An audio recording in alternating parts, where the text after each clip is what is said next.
Hello, my dear friends. I'm so glad you're joining me for this episode of the podcast. Have you ever been asked, "Tell me about yourself"? If you have, how did you respond? Were you satisfied with your answer? And if you haven't faced that question yet, don't worry. You probably will, especially in a job interview someday. Today, we're going to dive into how to answer this common question with confidence and really make a great first impression. So, our guests are Marco and Julia.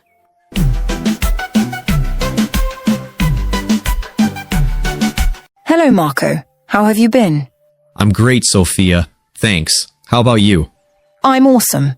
Today we are going to talk about tell me about yourself. Absolutely, Sophia. Tell me about yourself is such an important question, especially in interviews. It's usually one of the first things they ask, and it can really set the tone for the rest of the conversation. That's correct. It's our chance to give a snapshot of who we are professionally and even add a personal touch. But it can be tricky to get it just right. Exactly. I think having a clear, well-structured answer can really make a difference. It should highlight our experience, strengths, and what makes us unique. It's definitely worth taking the time to prepare. Absolutely, Marco. A well-prepared answer helps us feel more confident. When we know what we want to say, it's easier to stay calm and focused. It shows the interviewer that we're organized and prepared. Sophia, do you usually prepare before going to an interview? Yes, I always prepare before interviews. I like to research the company and practice my answers to common questions. It helps me feel more confident and ready to share my experiences. Sophia, can you tell me about your experience during your first interview? What was it like for you? I still remember my first interview. I was so nervous, and the interviewer's first question was, "Tell me about yourself." Oh, I see. That must have been really challenging. How did you end up answering that question? Well, at first I kind of froze. I wasn't really sure where to begin, but then I took a deep breath and started talking about my background and interests. Please tell us what and how you said. I mentioned my education, a few key skills, and why I was interested in the role. Looking back, I probably could have structured my answer better, but I think my enthusiasm helped. The interviewer seemed to appreciate that I was genuinely excited about the opportunity, even if I wasn't perfect. Absolutely, I understand. It was your first interview, so being a bit nervous is totally normal. Honestly, enthusiasm can sometimes matter more than having a perfectly polished answer. It shows that you're genuinely interested and engaged. Exactly. People really do learn over time. I think every interview is a chance to grow and improve. After that first experience, I made it my mission to practice and prepare more thoroughly for each interview that came my way. That means you've really put in the effort to keep growing with each experience. That's impressive, Sophia. A lot of people just move on to the next one without reflecting, but it sounds like you took each experience as a learning opportunity. Hello, Julia. Are you ready for the interview? Yes, I am. Let's start the interview now. Hi, Julia. Thanks for joining me today. Let's start with something simple. Tell me a little about yourself. Sure. I'm a recent marketing graduate with a passion for digital content and social media strategy. Great. So, what led you to choose marketing as your field? I've always enjoyed connecting with people and understanding what catches their attention. So marketing felt like the perfect fit. Interesting. What would you say is your biggest strength? I'd say adaptability. I'm quick to adjust to new situations and enjoy learning as I go. Nice. And what about a weakness you're working on? Sometimes I focus too much on details, so I'm learning to step back and see the bigger picture. That's a good one. So, can you tell me about a project you're particularly proud of? Yes. I recently helped a small business grow their online presence, and it was amazing to see their engagement rates increase.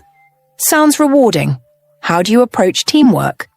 I really enjoy collaborating. I think working with others brings fresh ideas and helps create the best results. Good to hear. Do you prefer working on solo tasks or in a team environment? I'm comfortable with both. but I love the energy that comes from a team environment. Great balance. Now, how do you handle stressful situations? I try to stay organized and tackle tasks one at a time. I've found that staying calm helps me work through challenges effectively. Good approach. Where do you see yourself in 5 years? I hope to be leading a digital marketing team and making an impact through innovative campaigns. Ambitious. Can you describe your ideal work environment? Somewhere collaborative and forward-thinking, where new ideas are encouraged and supported. That sounds like a great fit for you. Lastly, why do you think you'd be a good addition to a team like ours? I believe I'd bring enthusiasm, fresh ideas, and a commitment to quality work. I'd love the chance to contribute. Perfect. Thank you. It's been great getting to know you. Thank you. I appreciate the opportunity. Wow, that was a great conversation to listen to. Sophia, the way you approached each question showed both confidence and sincerity, which is so important in interviews. Thanks, Marco. I really appreciate that. I've learned that interviews are as much about showing who you are as they are about your skills and experience. Each question is a chance to connect on a more personal level, and I try to approach them with honesty and openness. Let's talk about the common mistakes people often make in interviews. I think sometimes people get so focused on impressing the interviewer that they forget to be themselves. What do you think? Have you noticed any specific mistakes people tend to make? Well, arriving late or even too early can definitely set the wrong tone. Timing is so important because it shows respect for the interviewer's schedule. Another big one is wearing the wrong type of attire. Dressing too casually or not matching the company's style can sometimes give the wrong impression. Absolutely. Our outfit doesn't have to be overly formal, but it should show that you've put thought into presenting yourself well. Oh, and using your cell phone during an interview, that's definitely another one. It can come across as disrespectful or like you're not fully engaged. I think it's best to keep your phone out of sight and focus entirely on the conversation. That's a very important point. I think the best approach is to turn your phone off completely or put it on silent mode before the interview even starts. That way you're not distracted by any notifications and you can give your full attention to the interviewer. Oh, that's a brilliant idea. It's such a simple step, but it really shows that you're present and serious about the opportunity. Absolutely. And another big one is not doing any research on the company beforehand. When candidates come in without a clear understanding of what the company does or its values, it can seem like they're just going through the motions. Yeah, you're right. I mean, doing proper research not only shows genuine interest in the position, but also helps candidates tailor their responses during the interview. I remember when I was interviewing for my last job, I dug into their recent projects and their company values. It not only helped me answer their questions more effectively, but also allowed me to ask insightful questions that demonstrated my enthusiasm and readiness to contribute. Yeah. So, let's talk about the next mistake. Talking too much during an interview. It's easy to get carried away, especially when you're excited about the position or the company. I understood. You want to showcase all your skills and experiences, but if you end up dominating the conversation, it can actually work against you. Interviewers are looking for a conversation, not a monologue. They want to gauge your communication skills, how well you listen, and your ability to interact. Yes, in short, a good balance shows you're not only knowledgeable, but also adaptable and engaging. If you found the video helpful, please hit the like button and subscribe to my channel.